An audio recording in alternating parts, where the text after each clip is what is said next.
Esa mañana de agosto de 1617, Vicente de Paul, párroco de Châtillon-les-Dombes, se disponía a revestirse para celebrar la Eucaristía y de pronto escuchó al sacristán discutir acaloradamente con dos personas que le exigían hablar con el sacerdote, pero su ayudante se oponía obstinadamente a su ingreso, arguyendo que solo podría recibirlos al finalizar la misa. Y como los visitantes insistían en que la entrevista no podía esperar, pues era cuestión de vida o muerte, el padre se asomó a la puerta de la sacristía y al verlo, los recién llegados le dirigieron la palabra atropelladamente y le dijeron que todos los miembros de una numerosa familia que vivía a una legua de distancia estaban enfermos, algunos ya moribundos, y ninguno de ellos estaba en condiciones de atender a los demás. Entonces, Vicente de Paul, en vez de iniciar el oficio religioso, subió directamente al púlpito y pronunció un sentido sermón en el que le recordó a los fieles que la fe sin obras es una fe muerta y por lo tanto la misa podía esperar, pero la familia sufriente no. Inmediatamente el padre Vicente de Paul se encaminó hacia la casa de los enfermos, seguido de toda la feligresía, y entre todos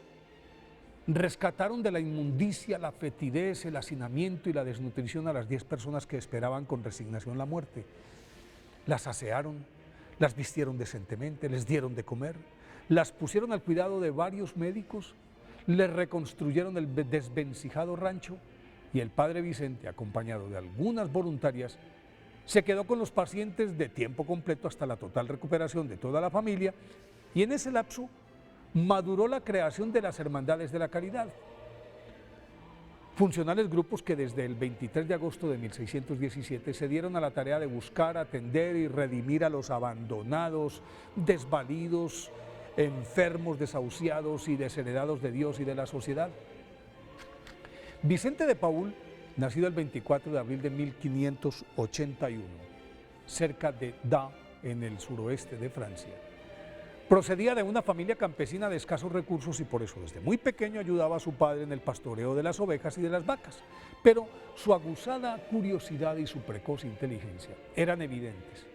y por eso su progenitor se las ingenió para enviarlo a los 14 años al colegio franciscano de Dax,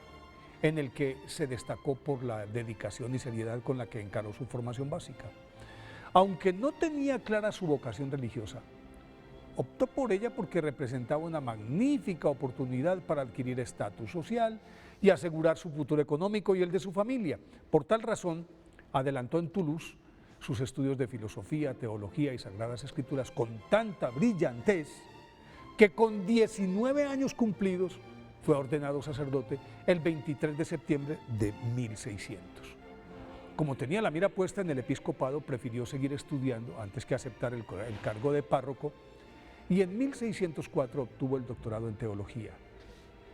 Con el diploma bajo el brazo viajó a Marsella a reclamar la herencia de una anciana sin descendientes que le había legado, y al embarcarse con su dote para retornar a Toulouse, el barco fue abordado por unos piratas berberiscos que lo apresaron. Le quitaron la herencia y lo vendieron como esclavo, condición en la que permaneció varios años, al cabo de los cuales logró fugarse y en 1610 reapareció en el Hospital de Caridad de París, a donde, después de experimentar el abandono y el maltrato en su cautiverio, acudía el conmovido Vicente para ayudar a los enfermos. Allí conoció a su mentor Pierre de Bérulle, quien al ser nombrado obispo le dio la próspera parroquia de Clichy en la periferia de París y lo introdujo en la corte como limosnero real y confesor de la reina Margarita de Valois. En ese cargo, el padre Vicente de Paul pudo constatar las condiciones tan infrahumanas en las que vivía el pueblo a causa de las constantes guerras, cuyas secuelas palpó también de primera mano en los constantes viajes que hacía por los dominios de la prestigiosa familia Gondi, que le había confiado la educación de sus hijos, y dado que el jefe de esta familia era el responsable de las galeras, obtuvo licencia como capellán, ratificado inclusive por Luis XIII, para mejorar las humillantes condiciones en las que los presos ulcerosos, piojosos, devorados por las sabandijas y en lamentable estado de desnutrición, purgaban sus condenas en las oscuras entrañas de estos barcos prisión. Para paliar esta aberrante situación estableció hospitales y conformó grupos de apoyo con los que mitigó las penurias de los condenados y consiguió que el gobierno se ocupara de ellos.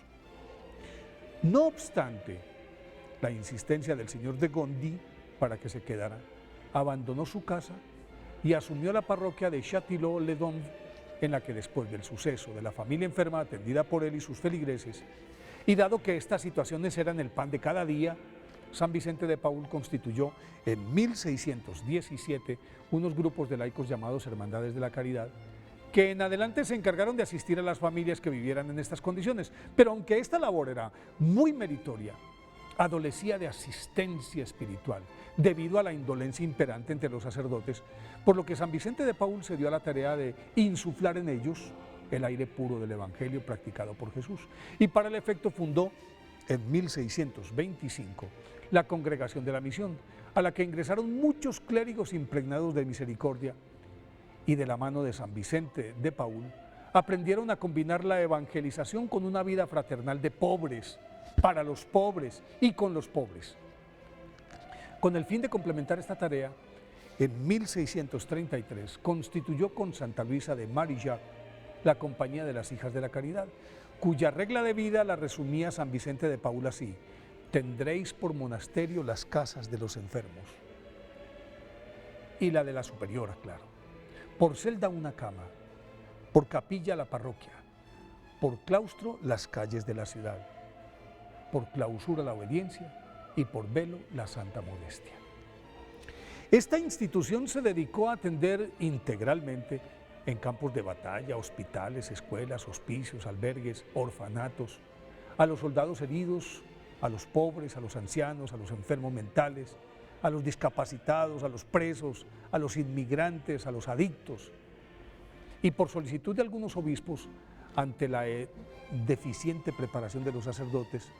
institucionalizó las conferencias de los martes y los retiros espirituales, que los fue prolongando hasta convertirlos en estudio permanente, del que derivó la conformación de lo que hoy conocemos como seminarios mayor y menor.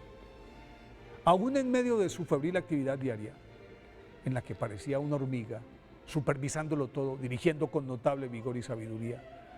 cada una de esas obras,